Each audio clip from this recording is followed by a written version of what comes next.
Feminist historiography. Feminist historiography means the restructure of history from the perspective of women.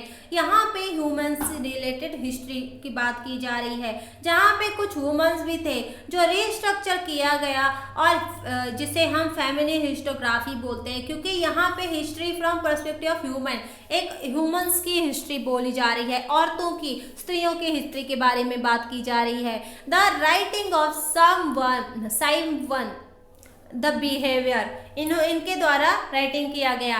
Help in establish the fundamental of feminine, कि किस तरीके से एक जो स्त्रियां होती हैं, जो लोग होते हैं, इनके कुछ फंडामेंटल्स हैं, किस तरीके से उनको हेल्प करना, एस्टैब्लिश करना, इस सारी चीज़ों के बारे में जानेंगे. शी वॉज अ फ्रेंच, वो एक फ्रेंच की थी.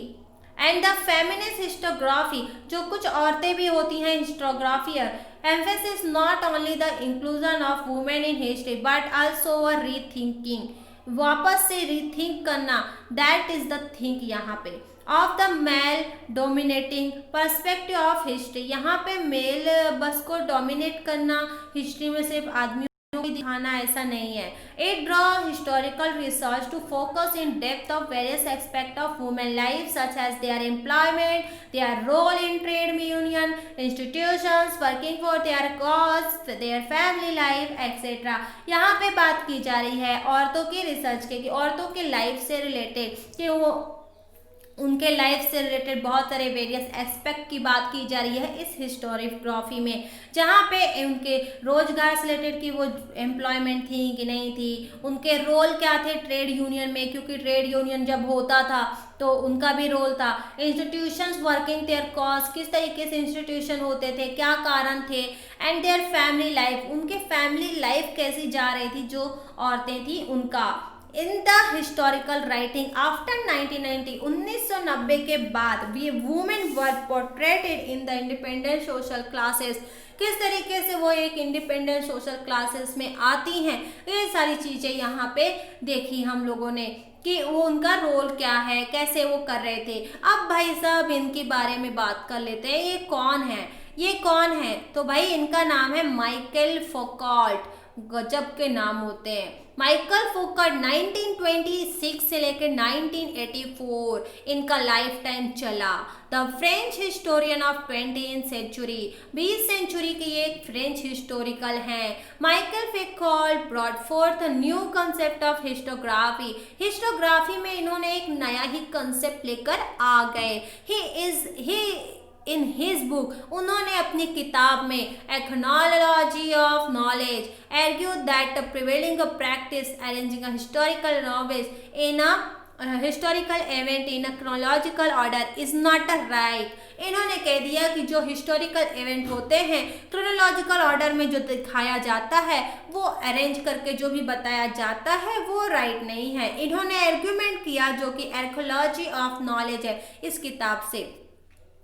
Then he drew attention to the fact that archaeology does not strive the reach to ultimate historical truth. इन्होंने कहा कि archaeological जो है वो आपको एक ultimate historical truth लेगी, या फिर सच्चाई आपको नहीं बता सकता, वो वहाँ तक पहुँचा नहीं सकता, but attempt to explain various transitions in the past.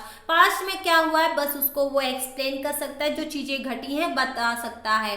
Foucault failed, जो ये माइकल थे इनको फेल्ड हुआ, इनको फील हुआ that explaining the transition in history is more important. इन्होंने बोला कि जो हिस्ट्री में जो भी ट्रांजिशंस हुए थे, जो भी चीज़ें ट्रांजेक्शंस हुए थे, जो भी चीज़ें थी, वो बहुत ही इम्पॉर्टेंट है. ही कॉल्ड हिज मेथड, इसलिए उन्होंने अपनी मेथड को आर्कियोलॉजी ऑफ नॉलेज के नाम से बोला, और इन्होंने अपनी एक बुक भी बना डाली. फौकॉल्ट क्या थे, तो Foucault subject that the so far archaeology area by historians such as the psychological disorder, science of medicines, prison administrations etc. historical analysis. Foucault ने एनालाइज किया था, उन्होंने प्रिजन एडमिनिस्ट्रेशंस के बारे में, किस तरीके से उनके जेल रहते हैं, किस तरीके से उनके बंधन रहते हैं, साइंस ऑफ मेडिसिन, किस तरीके से दवाएं होती हैं, साइकोलॉजिकल डिसऑर्डर किस तरीके से लोग होते हैं, हिस्टोरिकल चीज़ों का, ये सारी चीज़ें जो हिस्टोरिकल एनालिसिस है उनके बारे में इन्होंने एनालाइज किया, कि वहाँ के लोगों के बारे में, इन चीज़ों के बारे में एनालाइज किया.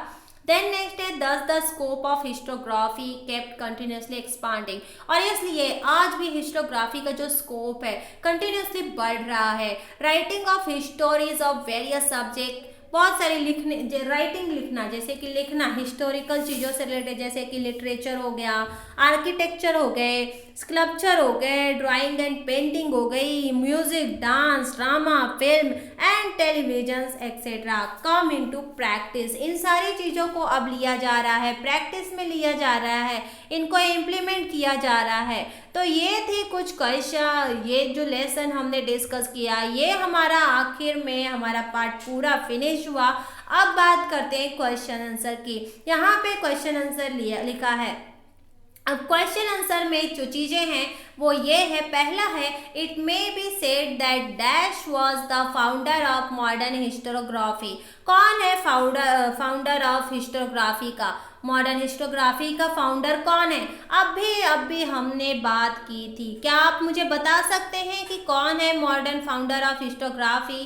कौन है वो भाई साहब जो फाउंडर है? क्या आप बता सकते हैं? आई होप कि आप में से कोई बता पाएगा, कोई नहीं बता पाएगा। आप लोग मुझे कमेंट में आंसर जरूर दीजिएगा कि फाउंडर कौन है। ओके, देन नेक्स्ट क्वेश्चन है जो कि हम बात करने वाले हैं, और वो क्वेश्चन भी हम देख ही लेते हैं। आपको आंसर देना है। Dash wrote the book entitled ecological of knowledge, किसने किया था? अभी जस्ट हमने रीड किया था। इसका आंसर मैं आपको बता दूं, क्योंकि आप लोगों ने इतने आंसर बताए तो मैं भी बता देती हूँ। इसका आंसर जो है वो है माइकल फौकॉल्ट, जो उन्होंने लिखा था इकोलॉजिकल ऑफ नॉलेज, इन्होंने अपनी बुक में लिखा। ठीक है, फर्स्ट आंसर आपको बताना है, आपको आंसर जरूर मिलेगा। अब आइडेंटिफाई करना है wrong pair in the following correct and it and rewrite, मतलब कि जो गलत लिखा है उसको आपको राइट करना है एंड वापस से आपको लिखना है। तो ये भी चीज़ आपको खुद ही करनी है, बहुत इजी है। आपको बच्चों जो भी क्वेश्चन आंसर अगर आपको इस लेसन के चाहिए, आप हमें कमेंट जरूर करिए। अभी के अभी आप हमें कमेंट करिए, हम आपको वीडियोस बना के जरूर देंगे। Any doubt regarding your 10th standard any subject, आप हमें कमेंट जरूर करिएगा। वीडियो को लाइक एंड शेयर करिए ताकि हमें मनोबल हमारा बढ़े, हमें मोटिवेशंस मिले और हम 10th स्टैंडर्ड के लिए सभी कोर्स फ्री में प्रोवाइड कर पाएँ। तो फुल एजुकेशन सपोर्ट को लाइक करिए एंड अपना सपोर्ट जरूर दीजिए।